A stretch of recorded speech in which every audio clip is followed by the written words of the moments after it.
acumulado por aproximadamente 160 años de agravios. La sublevación en sí fue anunciada por dos eventos, uno sucedido en enero y otro en marzo de ese mismo año de 1769. La primera en Charay, cuando unos familiares liberan a familiares suyos que estaban presos en el cepo, queman el cepo, huyen y jamás son castigados.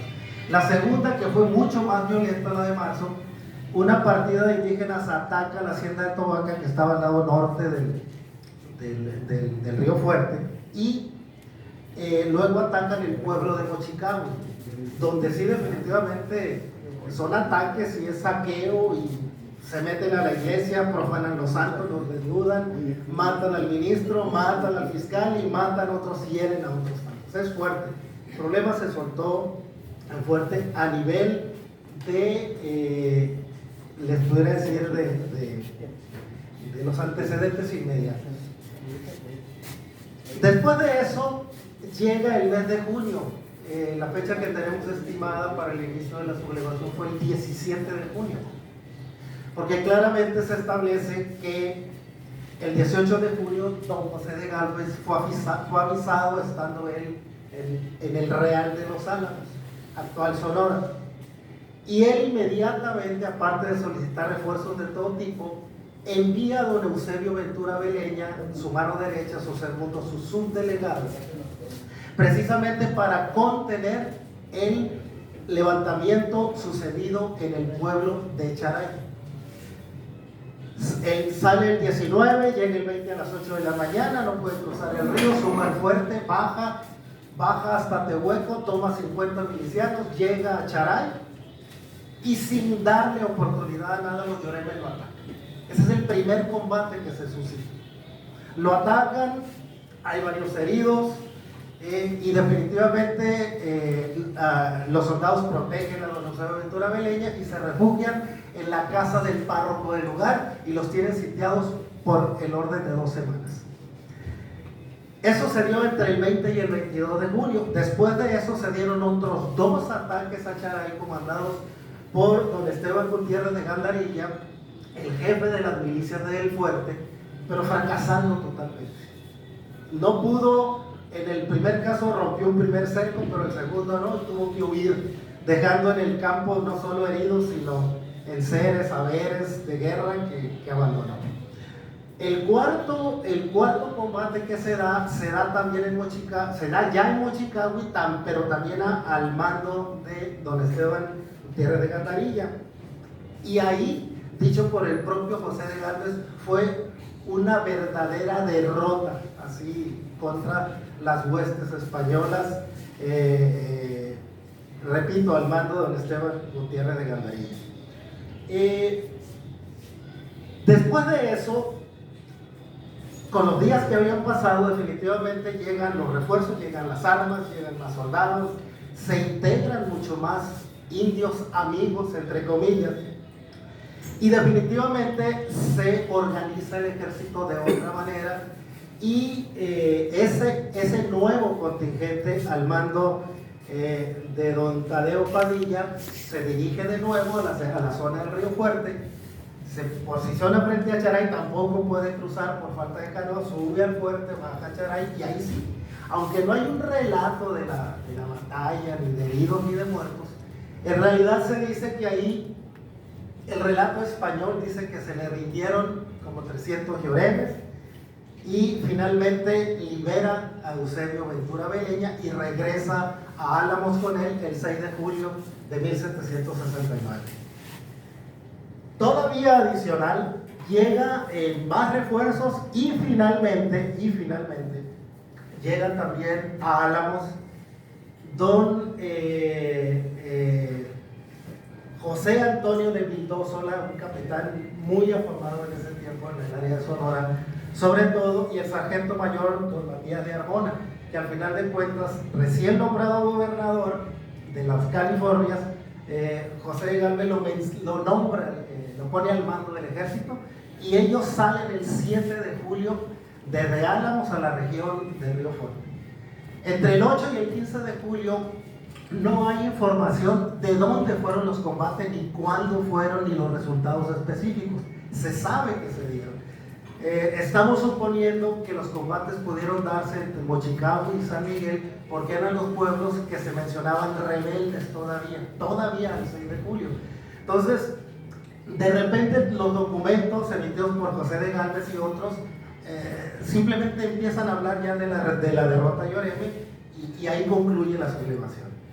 Por obviando el tiempo, me adelanto muy rápidamente en este sentido. La sublevación Lloreme significó una nueva derrota indígena, fácil de entenderla en función sobre todo de la tecnología de armamentos, el uso del caballo, la disciplina militar, etc. Y también, por qué no decirlo, la ayuda de casi 400 indígenas, 290 yaquis, 46 sinaloas y 36 mayos que apoyaron también a los españoles en este trance. Finalmente, con la derrota empieza la captura de Lloremes, y entre ellos están precisamente los 38 Lloremes que aquí están citados y de los cuales pretendemos que sean reconocidos como héroes locales, regionales en cada uno de estos pueblos. Finalmente se les forma un juicio rapidísimo, sumarísimo, y por encima de lo que dicen los documentos, de que existen documentos respecto a las declaratorias de los acusados y de los acusadores, ya batimos los repositorios de la Ciudad de México, preguntamos en el Archivo General de Indias y no hay nada. Igual en la Biblioteca Pública del Estado de Jalisco no hay nada. A final de cuentas los juzgan a todos a distancia porque estaban presos cada uno de sus pueblos de orígenes. Estamos hablando de 100 kilómetros de distancia. Y definitivamente, por supuesto, son declarados culpables. De los 38, encuentran a 21 líderes como principales y a 17 como cómplices secundarios. De esos 21, los declaran a muerte por ahorcamiento, decapitación, sus cabezas clavadas en picotas que se ponen a las entradas de cada pueblo de origen, precisamente como escarmiento para amigos, familiares y habitantes en general. Sus casas derruidas, sus terrenos sembrados con sal, sus familias, sobre todo los primogénitos, deshonrados, etc. En realidad fue un castigo tan severo que no hay igual ni antes ni después en toda esta región. A los otros 17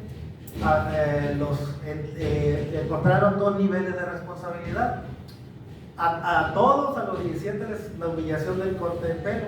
A los que menos les dieron 100 azotes, y a los otros les dieron 200 más 4 años de presidios a trabajos forzados en el arsenal de San Blas, que hay Nayarit. De esto destaco esta parte que es muy importante. De los 38 sublevados, 13 eran del pueblo de San Miguel, actual San Miguel Zapotitlán. 12 eran de Mochicabo y 5 de Ahome, 3 de Charay, 3 de Sibirijoa y 2 de Tehueco. Y lo que hay que destacar es esto, que entre los presos estaba una mujer del pueblo de Ahome, se llamaba Ambrosia Nicolasa Ubamea. Algo notabilísimo, precisamente por la presencia de la mujer en este tipo de asuntos. Y lo otro que vale la pena destacar es que desde la sublevación de 1740, la gran sublevación yaqui, que abarcó hasta muy al norte de Sonora, en los Pimas Altos, por allá, hasta el río Sinaloa, por acá, definitivamente, dicho por el entonces gobernador vitalicio de Sinaloa, don Manuel Bernal de Huidobro, que específicamente en esa sublevación correspondiente al Valle del Fuerte se habían sublevado exactamente los mismos pueblos que se volvieron a sublevar en 1769. Finalmente, por el delito de lesa majestad entendido como traición al rey, Les decía que 21 lloremes fueron condenados y 17 condenados a muerte y 17 a castigos menores. Finalmente, también a la distancia se ofreció el indulto desde Álamos a todos los poblados del Río Fuerte. Fue un indulto en masa y un perdón también a distancia, que era más simbólico que otra cosa. Por razones de tiempo, en esta ocasión omito el nombramiento de los 38 lloremes sacrificados, pero ya habrá oportunidad de hacerlo con más detenimiento. Por ahora solo yo quiero repetir su solidaridad respecto al esfuerzo que con la Crónica de Sinaloa, con la Comisión de Historia y Cultura de los Mochis y con el Seminario de Cultura Mexicana y con todos los que podamos sumar a este esfuerzo, nos ayuden con ese esfuerzo. Muchas gracias. Compañero, si nos dices tu nombre completo, por favor. Fortunato López Valenzuela. Perfecto, gracias.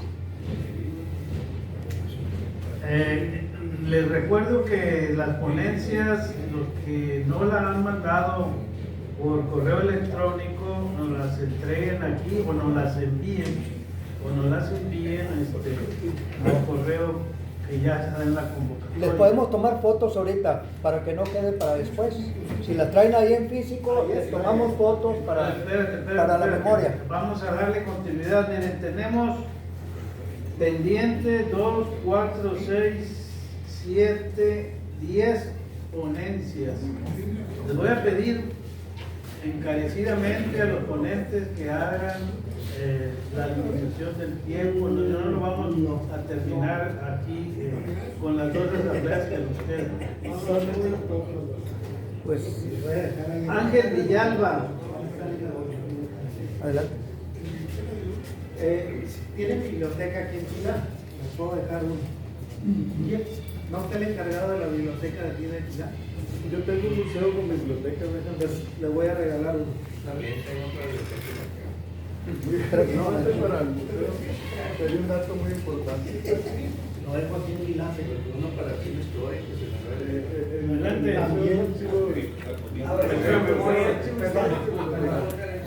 Gracias. No, estamos checando un detalle con la memoria nada más. La USB, dado que ahí pasamos ya el trabajo. ¿Quieres proyectar cómo se ve? Sí, es que viene bien resumido en 7 minutos. ¿Pero dónde está? La está buscando Luis la USB.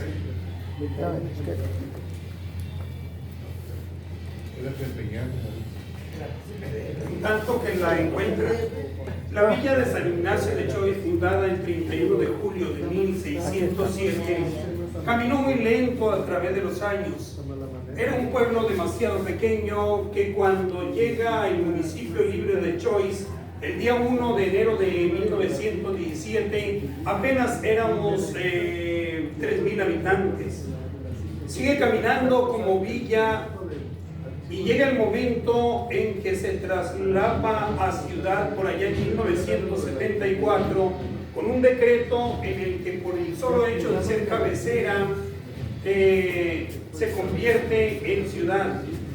De tal manera que el pueblo de Choice, con tan solo 3, 4 colonias, empieza a presentar un desarrollo marcado por 3 acontecimientos muy grandes. El primero, que fue la inauguración del ferrocarril Chihuahua al Pacífico del 23 de noviembre de 1961. Posteriormente, la Operación Cóndor marcó otro paso importante para el desarrollo de Choice, que hizo que muchos pobladores de la alta sierra de Choice y de Chihuahua bajaran al pueblo a buscar un espacio donde construir sus casas. Y esto dio pauta a crecer y a que surgieran nuevas colonias. Otro acontecimiento también fue, es Café con Historia. Otro acontecimiento también importante fue la construcción de la presa Huites, que se diera el banderazo de inicio un día 30 de enero de 1992 a raíz de las grandes avenidas del Río Fuerte que se dieron entre finales del año 90 para el año 91, entre enero del 91, y que diera con la inauguración un día 14 de diciembre de 1995. Todos esos sucesos han venido permitiendo un crecimiento y un desarrollo de lo que es la ciudad de Choix, y en ello está la colonia Juárez. Vamos a permitir. Sí. Quedó en la memoria.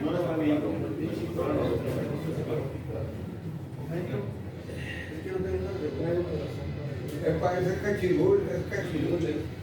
Continúe, profe. Sí, ya necesito que sea eso, para que sea puntual, solamente dura 7 minutos. Puro cañero, campeón. Peña.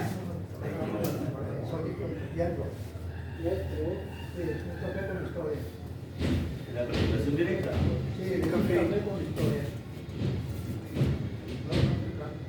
No se ve capturada.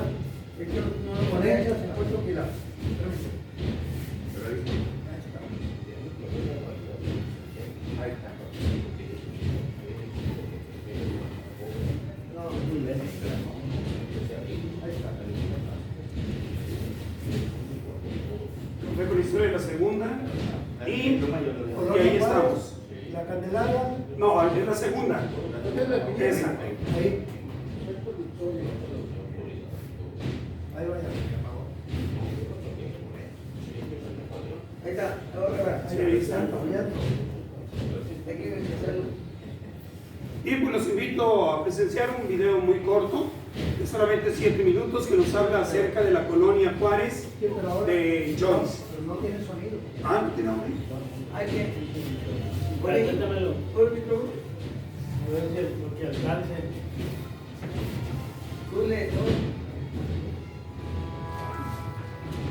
Cuenta aniversario de la colonia Benito Juárez de Choix, 1972. ¿Se oye? En las inmediaciones de la pequeña villa de Choix, una nueva colonia nacía con el nombre de licenciado Benito Juárez García. El caserío de aquel villorrio estaba delimitado por unas cuantas casas.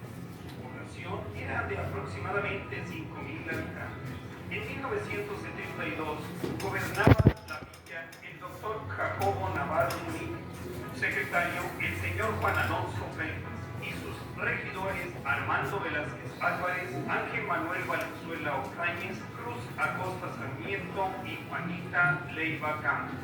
Con motivo del centenario del fallecimiento de Benito Juárez, el 18 de julio de 1972, tiene verificativo una reunión de cabildo en la que se acuerda fundar la colonia Benito Juárez de la cabecera municipal de Choix, Sinaloa, la cual quedó asentada en el acta número 14 y en ella el decreto de creación número 4. La delimitación que en este decreto se cita es la siguiente: al norte, el barrio de La Guajira; al sur, la carretera de Choix a Tabucao; al este, la calle sin nombre entre la Escuela Oficial 20 de Noviembre, propiedad de José Gómez, y Templo Evangelista; y al oeste, las propiedades conocidas como el Umbro y el Queso. En este sector poblacional ya existían algunos dispersos caseríos, como el de Doña Paula Peraza, los Soto, Las Mares, los Berriñeza, Manuel Luis Soto, Cruz Acosta Sarmiento y una casa de corte moderno que el Ayuntamiento de Choix había rifado el 10 de mayo de 1968 y que se había ganado la señora Teresa Álvarez de Chilogames por la calle Constitución, esquina con Ignacio Ramírez. A mediados de la década de los 50, por ese rumbo se había iniciado la construcción de un templo católico, el cual se derrumbó por los vientos y las lluvias. En 1969 fue pavimentada la calle que da a la salida de la ciudad de Los Mochis, la cual delimitaría 3 años más tarde esta colonia. El 3 de febrero de 1971, nuevas adjudicaciones de solares se resolvieron en el Cabildo a favor de Osvaldo Barraza Izaguirre, José Ángel Torres Castro, Octaviano Soto Leiva, Manuela Ruiz de Durán, Rosario de la Cruz Islas de Soto y Serapio Mundo Vega. En otra acta de fecha 4 de abril de 1971 se adjudica un solar en ese mismo sector a nombre de Jesús Torres Castro El Botanas.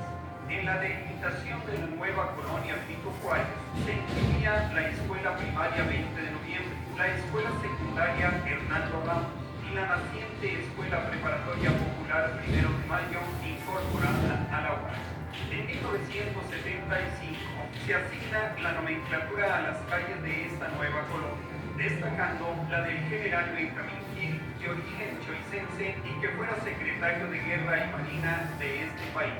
En 1980 se construyó el Boulevard Vicente Guerrero, el cual delimitó el lado sur de esta colonia, además de embellecer.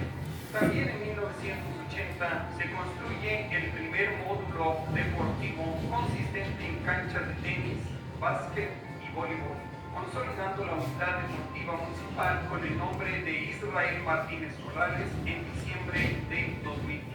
En 1985, en el corazón de esta colonia, fue erigido un nuevo edificio por la calle Constitución, la Iglesia Adventista. Durante el año 2013 se adoquinó la calle Boulevard que delimita la colonia al sur, convirtiéndose en la única vialidad adoquinada de la ciudad. En el año 2017 se incorporó una nueva vialidad entre el Boulevard de Rosquilla y la calle Constitución, ampliando así la calle Guillermo Prieto, eliminando las primeras canchas deportivas construidas casi 4 décadas atrás. La Juárez es una colonia muy bien trazada, organizada y urbanizada, en la que se encuentra la escuela secundaria más grande e importante de Choices, la primera notaría pública del municipio, centros comerciales de ama de sal, laboratorios de análisis clínico, paleterías, servicios de venta, desconchado y vulcanizado de llantas, el sonido Juárez, purificadoras de agua y las mejores instalaciones deportivas que son sede de los más importantes eventos deportivos de esta ciudad y muy destacada también por las grandes figuras que en el ámbito deportivo de ella han surgido. 50 aniversario de la colonia Benito Juárez de Choices. ¡Felicidades!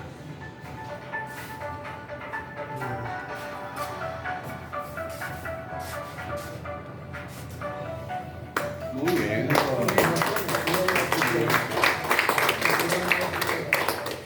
Como ven, en esa colonia tenemos de que ahí se encuentra precisamente el estadio municipal, la escuela secundaria única y más grande, la escuela primaria emblemática de Choice, 2 templos, el adventista y el apostólico, y es una colonia donde se encuentran casi todos los servicios de comercio, senadurías, restaurantes, en donde está la escuela preparatoria de la Universidad Autónoma de Sinaloa, que se fundó hace 50 años también. O sea, es una colonia de mucha avanzada, de mucho desarrollo. Muchísimas gracias.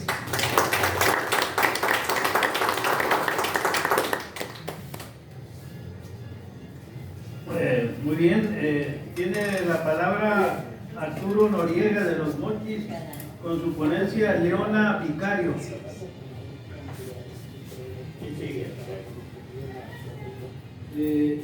Everardo Fernando Estrada.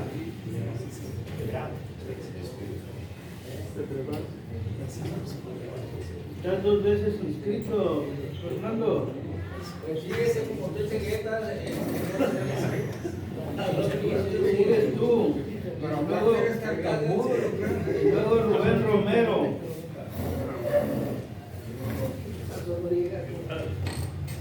Adelante, vamos a poner el reloj.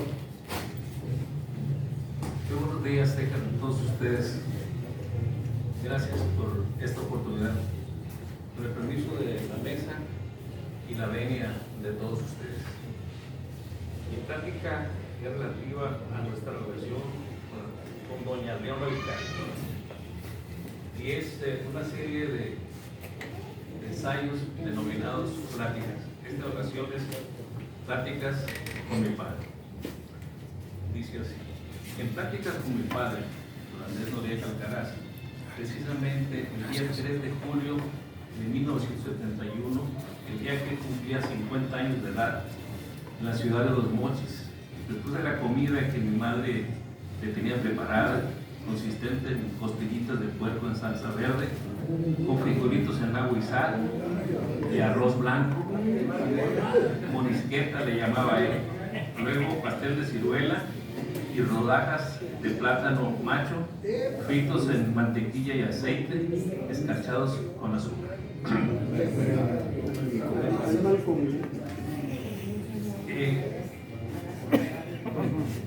Que a él tanto le gustaba. Después de este evento y festejo, pasamos a la sala, repasar la comida y entablar conversaciones en familia con asuntos vagos y sin mucha trascendencia. Toma la palabra mi padre y nos dice: en esta ocasión les platicaré algo que quizás le resulte interesante. Es relativo a las pláticas de familia que nos contaba mi abuelo y mi padre, yo a un niño, que es mi papá, en el puerto de Manzanillo, relativo a nuestro olivar. Te contaré, nos decía, de la relación de doña Leona Vicario con la familia Noriega. Resulta que el tatarabuelo de mi padre estuvo emparentado con doña Leona Vicario en Surgenta. Y te explico. Resulta que el coronel realista don José Juan Bautista Noriega y Robledo, natural de Castilla la Vieja en España, ya en edad más que adulta y avanzada, fue casado en segundas nupcias con la joven doña María Luisa Vicario Elías Beltrán, marquesa, viuda de Vivanco y condesa de Bolaños.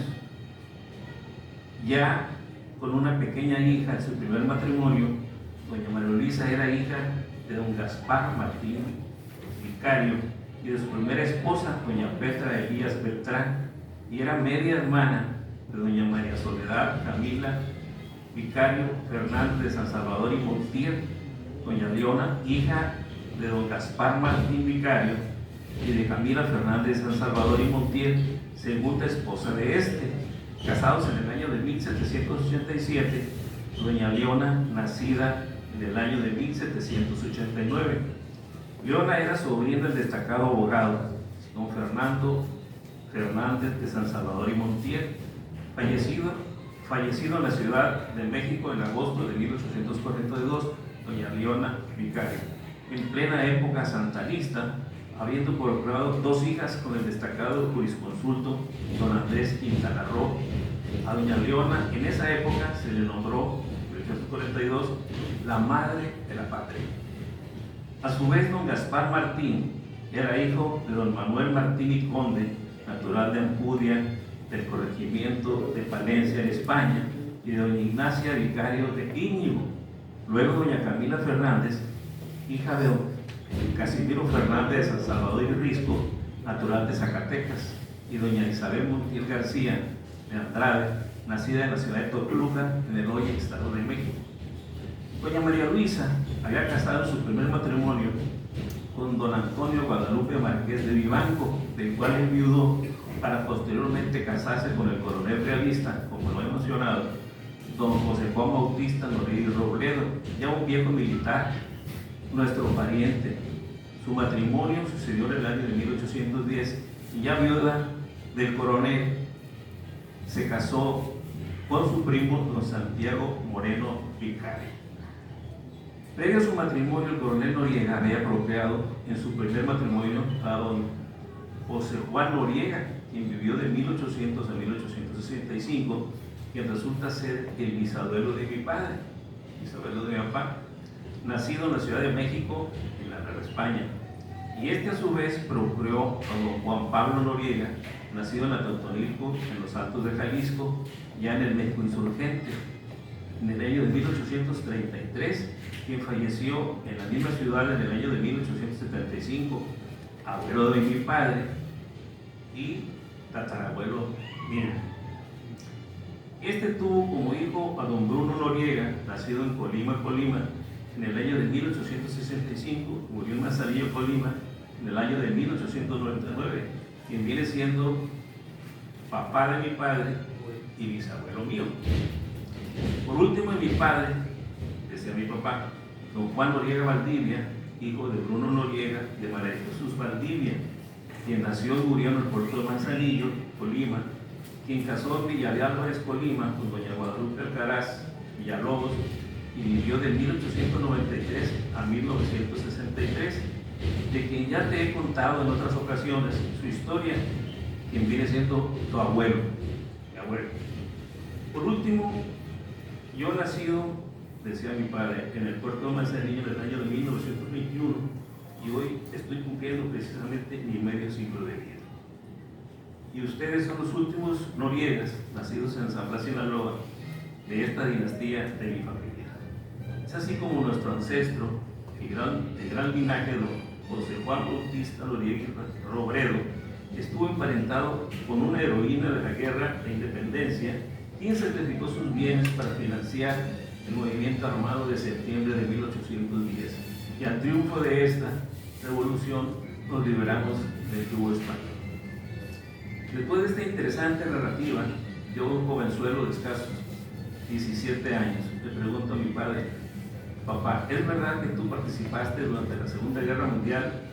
Bueno, sí, me responde mi padre, no precisamente en el frente de batalla.